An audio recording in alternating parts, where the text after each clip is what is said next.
ভয় দেখিয়ে কোন একটা কিছু আমাদের ধুতে দিতে হবে সেটা প্রশ্ন নয়। প্রশ্নটা হচ্ছে আমরা যে অর্জন করতে চাইছি সেই অর্জনটাকে আমরা এর চাইতে বেশি করতে পারছি। অনাস্থার জায়গা নিয়ে একটা প্রশ্ন আছে যে অমুক দল যদি যায় সেই দল অনাস্থা, সেই দলের উপর আমাদের আস্থা নাই, তার হয়তো কিছু নাও করতে পারে। এই একটা অনাস্থার প্রশ্ন নিয়ে আমরা রাজনৈতিক যে কাজটা করছি, যদি বলা হতো যে যদি এখানে আমাদের অর্জন বেশি কিছু হয়ে যাবে, যেমন ধরুন আমি আরো ভেঙে বলি, বিএনপি যেসব বিষয়ে নোট অফ ডিসেন্ট দিয়েছে, এখন বিএনপি ক্ষমতায় গেলে কি ওই নোট অফ ডিসেন্টের অংশ বাস্তবায়ন করতে মানে সে উদ্যোগ করে নিতে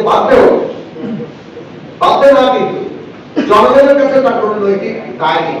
সে বলেছে আমি কিন্তু নোট অফ ডিসেন্ট দিয়েছি, আপনি তো অনুমোদন করেন, আমাকে আবার বিজয়ী করেছেন, তাহলে আমারটাই বিজয়ী করতে মানে ব্যাপারটা কি দাঁড়ায়? ধরা যাক নোট অফ ডিসেন্ট ছাড়া এটা যদি জনগণ অনুমোদন করে ফেলে, কিন্তু বিএনপি সাথে একমত না হয়, তাহলে বিএনপি আবার যদি নির্বাচনে জয়লাভ করে, যুক্তির খাতিরে বলছি, তাহলে তো তাদের যেহেতু তারা নোট অফ ডিসেন্টের সাথেই আছে, সুতরাং তারা তো তাদের ম্যান্ডেট নিয়ে নোট অফ ডিসেন্ট সহই এটা বাস্তবায়ন করবে।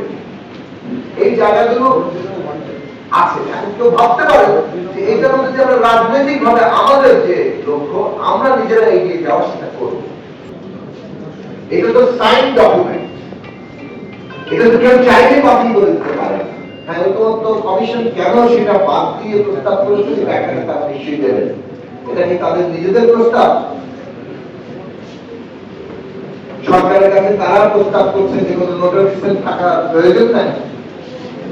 ঐকমত্য কমিশন আদৌ এটা করতে পারেন কিনা সেটা একটা গুরুতর প্রশ্ন।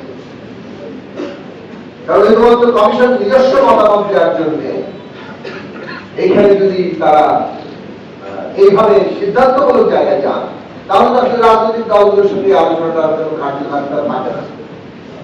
এখন আমরা কি এই যে নোট অফ ডিসেন্ট আমাদের দলের পক্ষ থেকে প্রায় নোট অফ ডিসেন্ট নাই বললেই চলে, আমরা কিন্তু পুরো ঠিক আছে। কিন্তু আমরা জানি অনেকগুলো দল নোট অফ ডিসেন্ট দিয়েছে এবং এর মধ্যে বিএনপির মতো দেশের অন্যতম প্রধান বড় রাজনৈতিক দল, তাদেরই নোট অফ ডিসেন্ট বেশি। এখন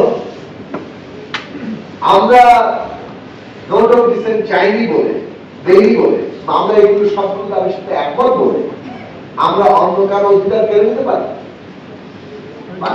গণতন্ত্রের মধ্যে এটা চলে না। একটা কোন রাজনৈতিক দল নির্ধারণ ভাবে সমস্ত রাষ্ট্র শক্তির উপরে, রাজনীতির উপরে কর্তৃত্ব কায়েম করে। রাষ্ট্র শক্তি এবং রাজনীতির উপরে একটা নির্ধারণ দল কর্তৃত্ব কায়েম না করলে আপনি এককভাবে সিদ্ধান্ত গ্রহণ করতে পারেন না। সেই আলোচনার দায়িত্ব ছাত্রদের হাতে ছিল। রাজনৈতিক দলগুলো সিদ্ধান্ত নিয়ে ছাত্রদের হাতে, এবং তাদের দায়িত্ব ছিল সকলের সাথে কথা বলা। 5, 6, 7, 8 3 দিন কথা বলে কেন ওইভাবে একটি শপথ অনুষ্ঠান করে এই অন্তর্বর্তী সরকার গঠিত হবে, এটা তারা এবং তারা যাদের সাথে আলোচনা করেছেন তাদের উপরই দায়টা বড় বার্তা। কিন্তু 5, 6, 7, 8 যা করা যেত তা চাইলেই কিন্তু 1 বছর পরে রিক্রিয়েট করা যায় না। এইটা আমাদের রাজনৈতিকভাবে উপলব্ধি করা দরকার, এবং আমরা সেই ঠিকমতো উপলব্ধি করি, তাহলে আমাদের উচিত হবে আমরা যা সেটেল করেছি, যতটুকু ঐকমত্যে পৌঁছাতে পেরেছি, সেগুলি আনসেটেল না করা, ওগুলোকে আবারও কোনো অনিশ্চয়তা করতে না করা। জুলাই জাতীয় সনদ সেটেল ইস্যু, এবং এটা গণভোটে যাবে, সেটাও সেটেল হয়েছে। সেইখানে এটা জনগণের অনুমোদন পাবে, কাজেই আগামী সংসদের উপরে এর একটা বাস্তবায়ন তৈরি হবে যে জনগণ এটাকে সমর্থন